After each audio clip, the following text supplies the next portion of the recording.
In New Zealand here, we're in lockdown at the moment, so I thought this would be a great opportunity to talk about what I carry in my pack for hiking around New Zealand and hiking stuff like the New Zealand Great Walks.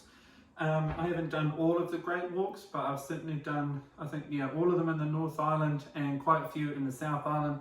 I also do a lot of mountaineering stuff, and I've hiked the Te Araroa Trail, which is the big trail that goes from the top of New Zealand all the way down to the bottom. So I was going to talk today about what I carry in my pack, because a lot of people ask me that sort of stuff at huts.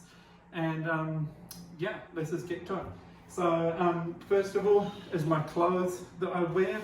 I like a belt. This is an Arc'teryx belt. I find it's great for, keeping your pants up. Shorts. I always choose a pair of shorts that's quick drying because, if you're not taking waterproof pants, then your shorts are going to get wet, whether it's in the river or when it rains. So yeah, I've chosen something really quick drying. I mean, these have easily done, I think, 200 days now. There's an outdoor research pant, quick drying material. Doesn't really provide any warmth, but very quick drying. Perfect for 3 seasons. Today we're just going to be talking about stuff for 3 seasons. So that's not winter. That's more sort of the time that the Great Walks are open, which is about 2.5, seasons a year. Socks, I just take one pair. One pair for 5 or 6 days is fine. These are merino. Most of my clothing, except for my shorts, I keep it merino because even when it's wet, it still provides a bit of warmth. Also keeps down, cuts down on the smell side of things. Same with underwear as well. I don't have my underwear here, but they are merino. T-shirt. I think this is my 3rd or 4th one of these. They're just the icebreaker ones, nice and breathable. Merino, so yeah, keeps you warm when it's cold and keeps you cool when it's hot. Shoes, I like trail runners. Trail runners are not for everyone. I have hiked in boots, I have hiked in trail runners. Winter, I like boots. Summer, I like trail runners, basically because they're comfortable to walk in. I think you can do more distance with them in the summertime, and also they drain really easy when you're going through rivers. Not that there's a lot of river crossings on Great Walks, but on most of the other trails around New Zealand, you've got to do a few river crossings, and I find it is a lot easier that when you're getting in and out of the rivers all day, that you're not having to take your boots off and then put them back on again. And trail runners dry within about half an hour of being out of a river as well. So I use these ones. They're the Scarborough brand. These ones were quite expensive, but I really love them. Sweet, so we're going to get down to the contents of my pack now. I don't have food in there at the moment, so it's pretty much just, half full, because I like to take lots of food. So usually I can fit about 6 or 7 days of food in my pack because I keep my other stuff to a minimum. My base weight is just less than 5 kilos. It's about 4.8 kilos, and that includes a tent.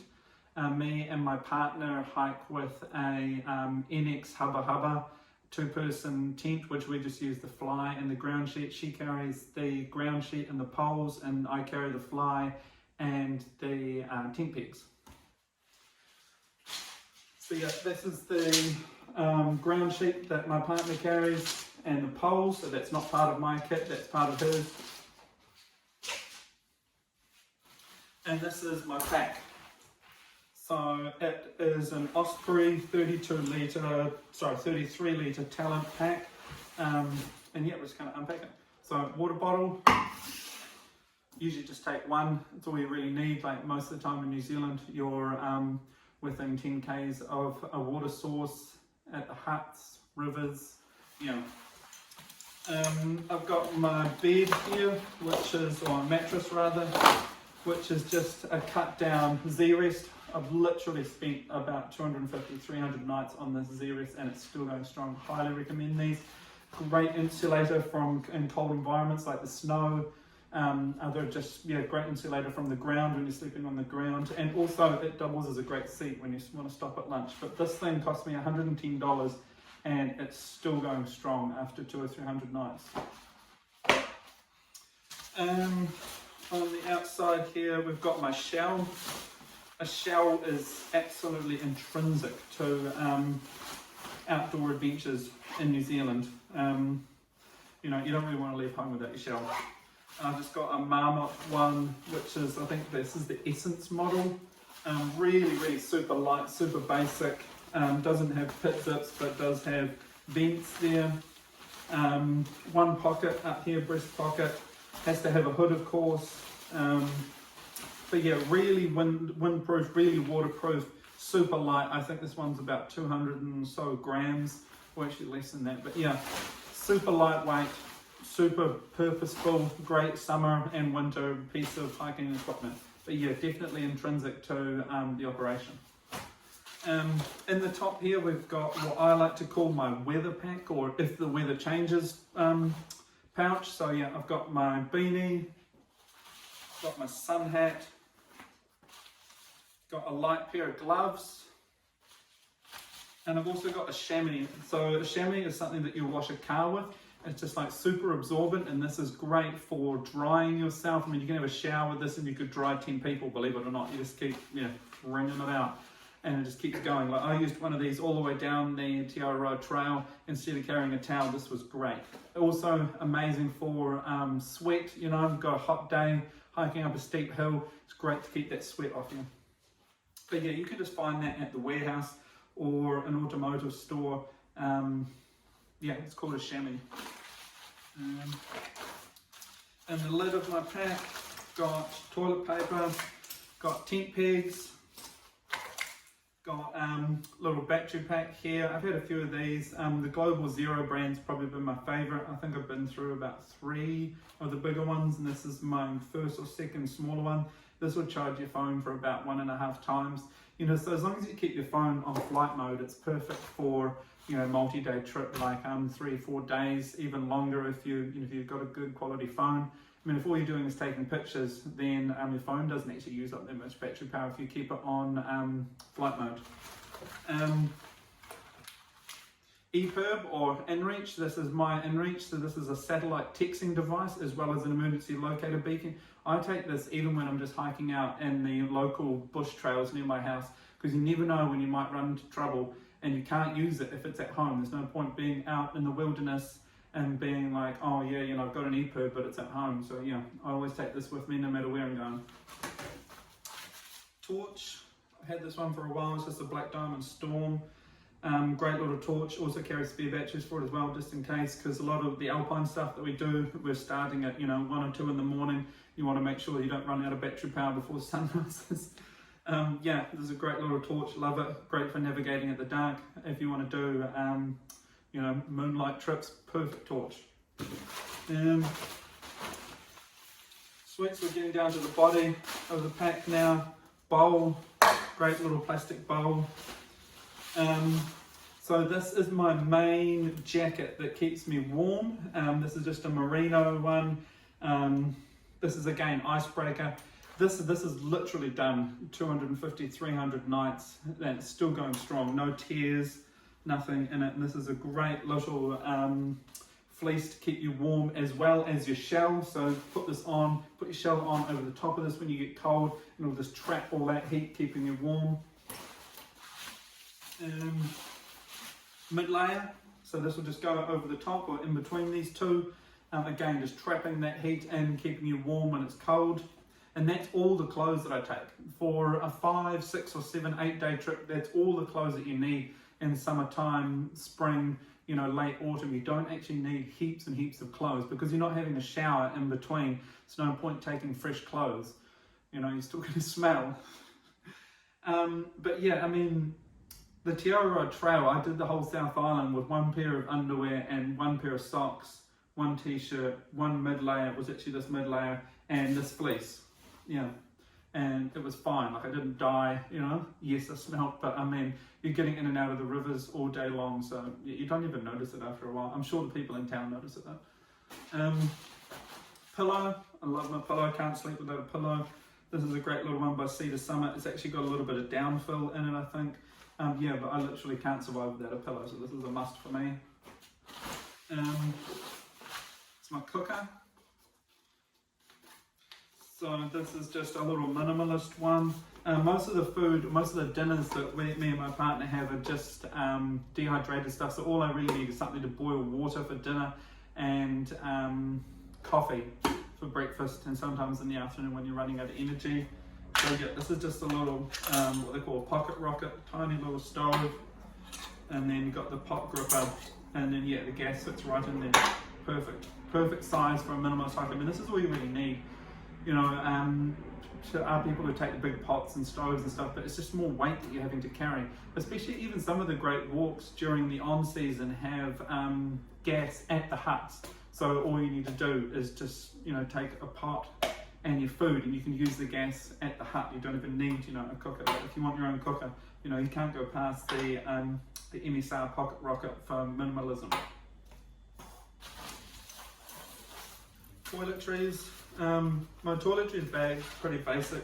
I've got a few plasters in here and stuff. I've also got my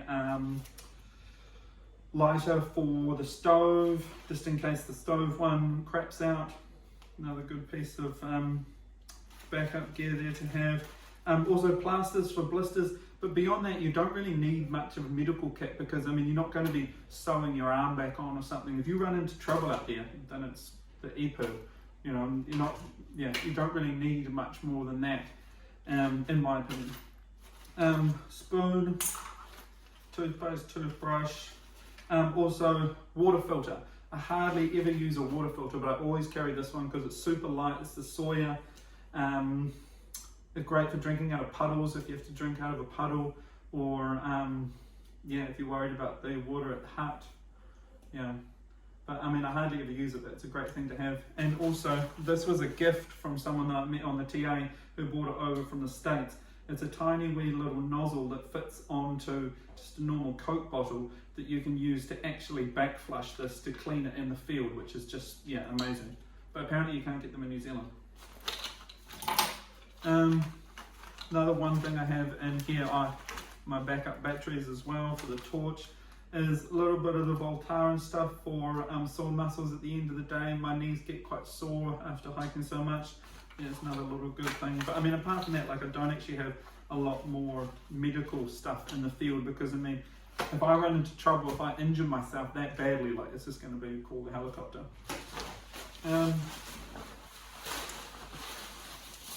Tent. This is my MSR NX 2-person tent, just the fly. My partner carries the ground sheet and the poles, and I carry the pegs and the fly. This is all we ever need. Sometimes we might take a mosquito net just to stop the bugs in the South Island. But honestly, if you can get used to sleeping underneath a fly, it's so much lighter. I mean, this is a 2-person tent, and it's like, yeah, I don't know if you can see how big that is. It's pretty small, you know. And sleeping bag. So this is my sleeping bag. This is a 2.5 to 3 season sleeping bag. It's got a comfort level of 0. It's just a Cedar Summit one. It weighs 450 grams, so super light. Yes, it's a bit expensive, but I mean, I've had this sleeping bag now for 3 or 4 seasons, and it's, yeah, still going strong. You know, you can't get better than this in New Zealand in terms of weight off the shelf. I reckon a light sleeping bag is just, yeah, fundamental to having a light pack, because you know, the old sleeping bags just take up so much room, and this is, you know, equally as much warmth, if not more, for less than half the size, you know. Yeah.